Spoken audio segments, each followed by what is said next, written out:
शिंदेंच्या सेनेचे आमदार निलेश राणेंची भाजप कार्यकर्त्याच्या घरावर धाड। मालवणमध्ये पैसे वाटप होत असल्याच्या तक्रारीवरून निलेश राणे चांगलेच आक्रमक, तर निवडणूक अधिकारी पोलिसांकडून घटनास्थळी तपास सुरू। रवींद्र चव्हाण जिल्ह्यात आले आणि आम्हाला अपेक्षित असल्याचं करून गेले। 10 ते 15 हजारांनी मतं विकत घेतली जात आहेत। निलेश राणे यांचा गंभीर आरोप। तर रवींद्र चव्हाण जिल्ह्यामध्ये आल्यापासून अशी संस्कृती आली आहे, राणेंची टीका। काँग्रेस आणि यांच्यामध्ये काहीच फरक नाहीये, फेक नेरेटिव्ह पसरवतायत भाजप प्रदेश अध्यक्ष रवींद्र चव्हाणांची निलेश राणेंवर टीका। तर पायाखालची वाळू सरकल्यानं असले प्रकार सुरू आहेत। रवींद्र चव्हाणांची प्रतिक्रिया। माझ्या पायाखालची वाळू सरकली असती तर तुम्ही एवढे पैसे वाटले असते का? जनता तुमच्या बरोबर नाहीये हे आता स्पष्ट झालंय। मैदानात लढा, निलेश राणेंचं आव्हान। अर्थकारण करून निवडणुका जिंकण्याचा प्रयत्न, मात्र ही गोष्ट चांगली नाहीये। शरद पवारांची सत्ताधाऱ्यांवर टीका। तर स्थानिक निवडणुकीमध्ये ठिकठिकाणी गट दिसल्याचं देखील दिसत असल्याचं पाहायला मिळतंय, मात्र लोक निवडणुकीमध्ये योग्य तो निकाल देतील, पवारांकडून विश्वास व्यक्त। आता पाहणार आहोत टॉप 9 मोठ्या बातम्या। नागपूर ग्रामीणमधील भाजपचे माजी संघटक, इंदापुरातील राष्ट्रवादीचे नगराध्यक्ष पदाचे उमेदवार भरत शहा चांगलेच आक्रमक। आमच्या नादी लागू नका, आम्ही कष्टाने कमावतो, माझे उत्पन्न मोजायला तुमच्या 2 पिढ्या कमी पडतील, आम्ही 1 रुपयाचा देखील भ्रष्टाचार केला नाहीये। नगराध्यक्ष पदाचे उमेदवार भरत शहांची विरोधकांवर सडकून टीका। विकास विरोधींची लंका आम्हाला आमचा भारत पेटवणार आहे। पालघरमधील प्रचार सभेतून फडणवीसांचा शिंदे सेनेवर निशाणा। तर डहाणू नगर परिषद निवडणुकीमध्ये भाजपच्या भरत राजपूत विरुद्ध शिंदे सेनेच्या राजेंद्र माछी यांच्यात थेट सामना रंगणार। एकनाथ शिंदेंनी अहंकाराची लंका कोणाची खाक केली? 3.5 वर्षांपूर्वी पाहिलं। मंत्री उदय सामंतांची प्रतिक्रिया। तर हा वाद फडणवीसांपर्यंत नेऊन दोघांमध्येही वाद लावण्याचा प्रयत्न होतोय। दोघांनीही त्यांच्या भूमिका स्पष्ट केल्या, त्यामुळे चिंता करू नका, सामंतांचं वक्तव्य। बोरिवलीमध्ये भाजप पदाधिकारी आणि ठाकरेंच्या सेनेचे शाखा प्रमुख आपापसात भिडले। खणकरांना मारहाण झाल्याचा आरोप। तर सुबोध माने पोलिसांच्या ताब्यात। खणकरांनी महिलेवरती हात उचलला, आरोप करत ठाकरे सेना आक्रमक। वादाचं नेमकं कारण अद्यापही अस्पष्ट, दोन्हींकडून आरोप प्रत्यारोप सुरू।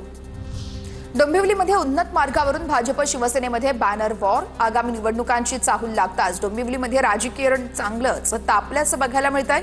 तर 36 कोटींच्या निविदा जाहीर झाल्यानंतर शिंदेंच्या शिवसेनेकडून बॅनरबाजी।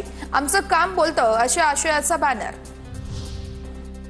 1 वर्ष कर्जवसुली थांबवण्याचा निर्णय तात्पुरता उपयोगी पडेल, पण गरज भागणार नाही। कर्जमाफीवरती शरद पवारांचं वक्तव्य। तर शेतकऱ्यांना दिलेली मदत पुरेशी नाहीये, सरकारनं काहीतरी रक्कम द्यायला हवी होती, शरद पवारांकडून खंत व्यक्त।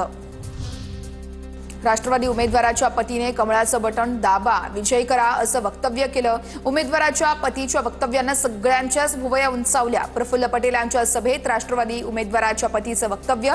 चूक लक्षात येताच उमेदवाराच्या पतीने माफीही मागितली। उमरग्यामध्ये काँग्रेस शिवसेनेची युती, अंबादास दानवेंची टीका। काँग्रेस नको म्हणून पळपुटा प्रवास केला आणि नाकाने वांगे सोलले, दानवेंचा हल्लाबोल। तर शिंदे, सोनिया गांधी आणि राहुल गांधींचे फोटो आता एकाच बॅनरवर, दानवेंची प्रतिक्रिया।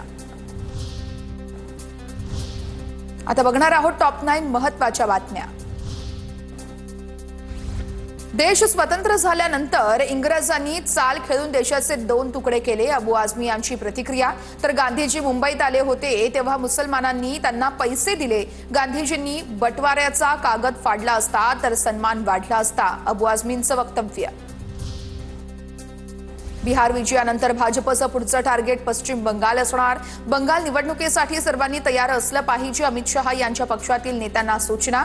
नेहमी कार्यकर्ता मोडमध्ये राहा, शहांच्या सूचना। बंडू आंदेकर, शिवम आंदेकरला 28 नोव्हेंबरपर्यंत पोलीस कोठडी। आरोपींच्या खात्यात 21 कोटी जमा। मासळी बाजारातील व्यापाऱ्यांकडून गोळा केलेल्या खंडणीतून रक्कम जमा झाल्याची शक्यता। शीतल तेजवानीला खारगे समितीसमोर म्हणणं मांडण्याची संधी मिळणार नाही। 2दा समन्स बजावून देखील चौकशीला हजर न राहिल्यानं तेजवानीला पुन्हा संधी मिळणार नसल्याची माहिती।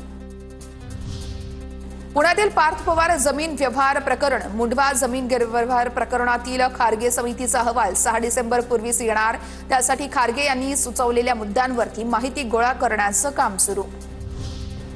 नागपूरमध्ये महाविकास आघाडी तुटल्याचं काँग्रेस आणि पवार गटावरती खापर. काँग्रेसमुळे 5 ठिकाणी नगराध्यक्ष स्वबळावरती लढवले, तर ठाकरेंच्या सेनेचे जिल्हा प्रमुख उत्तम कापसेंची काँग्रेसवर टीका.